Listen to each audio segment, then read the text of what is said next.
My name's Caroline.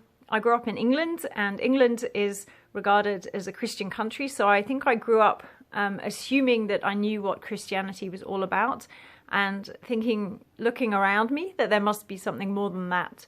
And so this led me to investigating a lot of other religions. I took theology as a minor as part of my university degree, and spent 2 years looking at Buddhism, a year on Islam, Baha'ism, mysticism, Sufism, and travelled a lot. Used to try and travel to the places to see these religions at work, to just see, I guess, to seek truth. I think I really was genuinely seeking to understand truth in all this. So Christianity was really the last place I looked, because I think I assumed I knew what it was.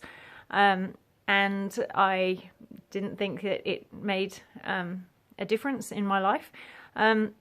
This changed when I moved to Australia. I was 25 and moved to Australia with work. And I was looking for a carol service that I could go along to. I was particularly looking for a carol service with candles and a bit of atmosphere and some old traditional hymns, probably feeling a little bit homesick.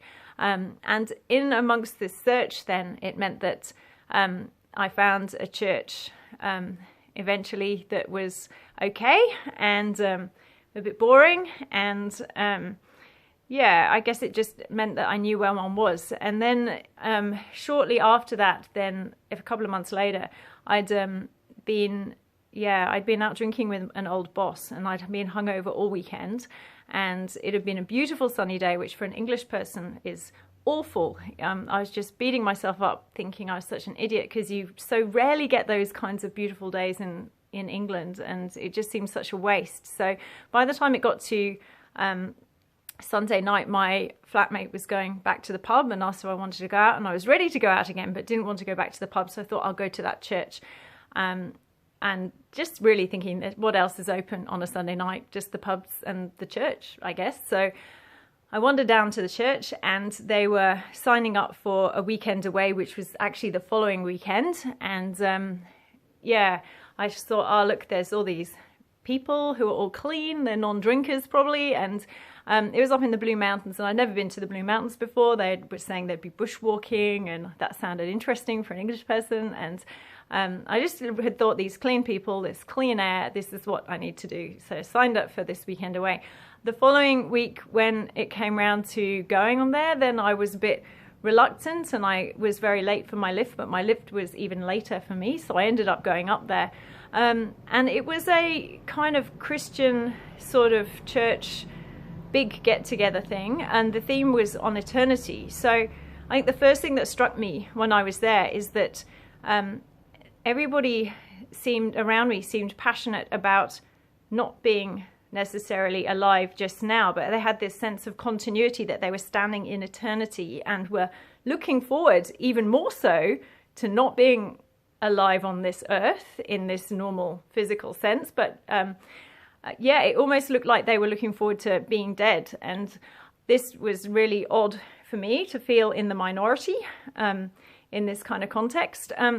But it was really at this conference where I heard a few things that I hadn't understood before. I think I'd always misunderstood my view of myself. I think I'd grown up thinking that I was a pretty okay person. I always tried to do the right thing by everybody, and so I thought, well, God knows that my intentions are to try to do the right thing by everybody, and that will be good enough for him. If he made me, he'll love me.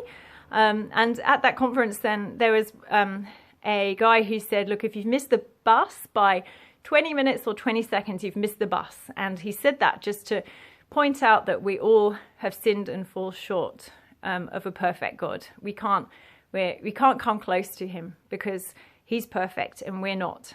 And it doesn't matter if we're a bit not good enough or way not good enough, we can't come near to him because of this. So this is a problem.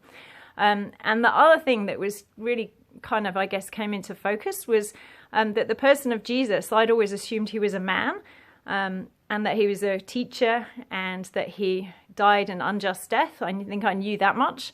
But on this conference, it made it very clear that this Jesus wasn't just a man, that he was God, that his purpose wasn't just to teach, His purpose was to bring salvation to us, to draw us close to him so that we could be with him, because we're not able to do this for ourselves. And then his death, it was just made very clear that it was personal. It wasn't an unrelated historic event. It was what he'd done for me, and what he's done for you. And at that point then, I remember just feeling completely heartbroken by this God who had done all this for me, and I hadn't asked him to, but it was needed, it was necessary, and I understood the enormous love that he had for us. And I remember reading later in Acts, you killed the author of life, that this Jesus was God, and he died for us. And I think, that really brought into focus who I was before God, and who God is, and what he's done for us. And from that point onwards, then I think at that point then I understood that Jesus is the one who will know us and will see us through this life and beyond the grave and into eternity. So I really need to spend time getting to know this Jesus, really invest in some time knowing him. As I've done that, then I've sought to follow him.